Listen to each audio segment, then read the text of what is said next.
તમામ ગ્રામજનોને જોડાવાનું પાણી આવવાનું હોય ગ્રામ પંચાયત હોલમાં પહોંચી જવું.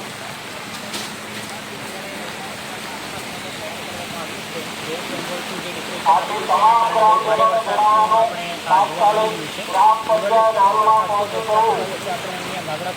પાણી ભરાવાનું ચાલુ થઈ ગયું છે. તંત્રની અપીલ સાંભળીને તરત જે જગ્યાએ જવાનું જે કરી શકે. જેમ કે હમણાં 4-5 કલાક ઓર વરસાદ પડવાની છે, પાણીની સ્તર વધશે એટલે ક્યારે ફ્લેશ ફ્લડ આવી જાય આપણે નહીં કહી શકાય. ઔરંગાનું લેવલ પણ 5 મીટર ઉપર જતું રહ્યું છે ભેળવીમાં. એટલે હવે અમે આખો તંત્ર એલર્ટ પર છીએ. અને કોઈનું વેટ ના કરે કે પાણી તમામ ગ્રામજનો નોંધ લેશે.